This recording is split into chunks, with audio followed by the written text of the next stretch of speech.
नमस्कार, आप देख रहे हैं एनबी न्यूज 24x7 नीलम बोध के साथ। साथियों, आज हूं मैं बिहार में।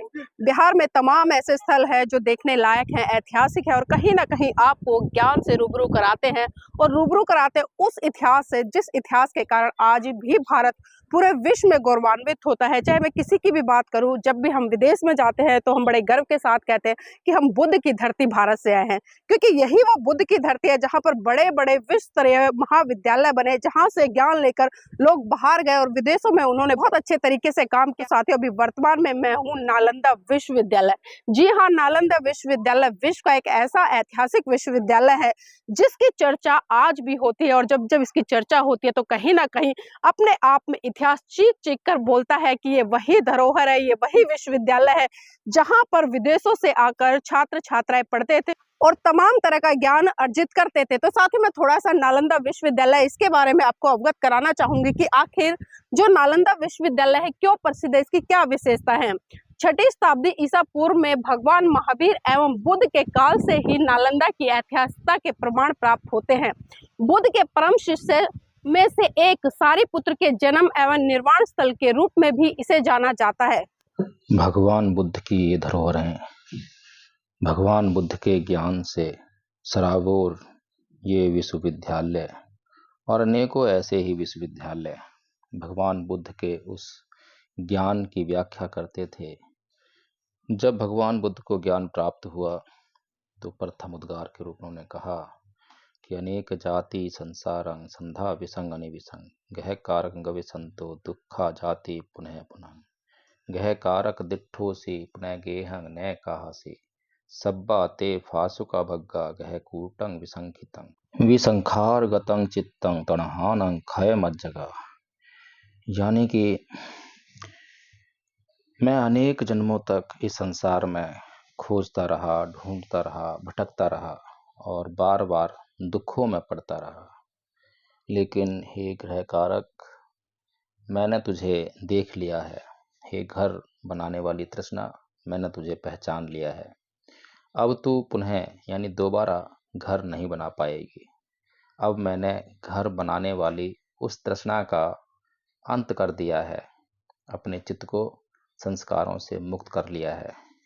तो ये जो ज्ञान था भगवान बुद्ध का, ये बहुत ही महत्वपूर्ण था, न केवल भारत के लिए बल्कि विश्व भर के लिए यह ज्ञान आज भी बहुत महत्वपूर्ण बना हुआ है। क्योंकि इसी ज्ञान के अभाव में लोग नहीं समझ पाते हैं कि किस प्रकार से उनका जीवन तृष्णा के वशीभूत है, किस प्रकार से उनका जीवन तृष्णा के वशीभूत होकर अपने ही लोगों पर नाना प्रकार के अत्याचार और उनका शोषण करने के लिए मजबूर है। साथियों, ये जो चित्त हैं, ये बीमार चित्त हैं। भगवान बुद्ध किसी भी अपराधी को अपराधी तो मानते हैं, लेकिन उसके अपराधी होने से पहले उसे एक बीमार व्यक्ति मानते हैं। वह काम, क्रोध, मोह, लोभ, द्वेष, तृष्णा, ईर्ष्या ऐसी खतरनाक बीमारियों से, जो अन्य बीमारी हमें परिलक्षित होती हैं, जिन्हें हम देख पाते हैं या जिन्हें सारा संसार बीमारी कहता है या बीमारी के रूप में देखता है, ये सभी बीमारियों की जो जनक हैं, ये हमारे चित्त में ये जो विकार हैं यही हैं। तो भगवान बुद्ध जो है, इस तृष्णा का अंत करके इस संसार के दुखों का अंत करना चाहते थे।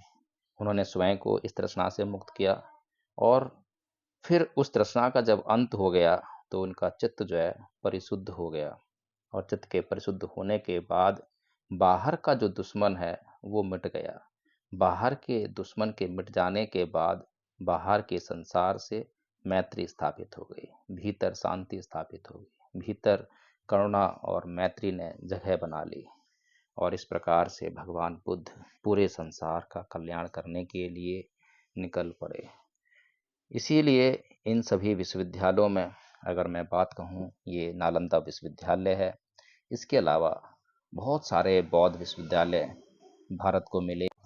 जब ये विश्वविद्यालय भारत में अपना काम कर रहे थे, शिक्षा का प्रचार प्रसार कर रहे थे, तब शिक्षा का उद्देश्य नौकरी पाना नहीं था, अपना कोई व्यवसाय करना नहीं था, लोभ लालच और निजी स्वार्थ की जिंदगी जीना नहीं था, बल्कि त्याग, तपस्या, समर्पण, बलिदान और परमार्थ के लिए अपने आप को तैयार करना, समाज के कल्याण के लिए, समाज के दुखों को दूर करने के लिए अपने आप को समाज के बीच ले जाना, यही इन विश्वविद्यालयों में शिक्षा प्रचार प्रसार का उद्देश्य रहा करता था।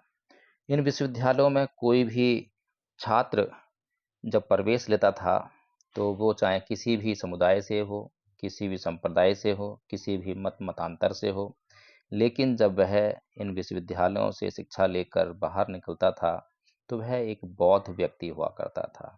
ऐसा बौद्ध व्यक्ति जो पूरे संसार के कल्याण की कामना करता है, जो पूरे संसार के कल्याण के लिए अपना जीवन लगाने का प्रयास करता है। साथियों, भगवान बुद्ध का धम्म जो है इस संसार के लिए अत्यंत महत्वपूर्ण है। भगवान बुद्ध धम्मपद में कहते हैं, नाहि वेरेण वेरानि समन्तिद कुदाचनं अवेरेण च समन्ति ऐस धम्मो सनातनो, कि वैर से कभी वैर शांत नहीं होता, अवैर से ही वैर शांत होता है। यही संसार का सनातन नियम है। लेकिन आज संसार भर क्रोध की अग्नि में जल रहा है, हिंसा की अग्नि में जल रहा है, घृणा की अग्नि में जल रहा है, द्वेष की अग्नि में जल रहा है। वह अपने सिवाय किसी और को स्वीकार नहीं कर पा रहा है। वह अपने सिवाय किसी अन्य का कल्याण करने के लिए सोच भी नहीं पा रहा है। ये सब कैसे हुआ? ये सब क्यों हुआ? भगवान बुद्ध की एक एक बात संसार के लिए अति महत्वपूर्ण है।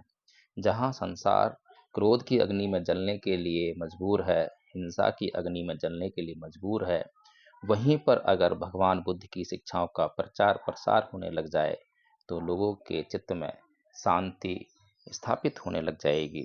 और जब भीतर शांति स्थापित हो जाएगी तो बाहर की हिंसा भी मिटने लग जाएगी। व्यक्ति के भीतर से ही हिंसा बाहर निकलती है, और जब भीतर से हिंसा बाहर जाती है तो सारा वातावरण हिंसात्मक हो जाता है। इसी प्रकार से जब व्यक्ति के भीतर से हिंसा समाप्त हो जाएगी और व्यक्ति के भीतर अहिंसा स्थापित हो जाएगी, करुणा स्थापित हो जाएगी, मैत्री स्थापित हो जाएगी, तो बाहर का वातावरण भी अहिंसात्मक, करुणामयी और मैत्रीपूर्ण हो जाएगा। किसी को भी किसी से भय उत्पन्न नहीं होगा। सभी को एक दूसरे के साथ रहने में एक सुरक्षा का आभास होगा।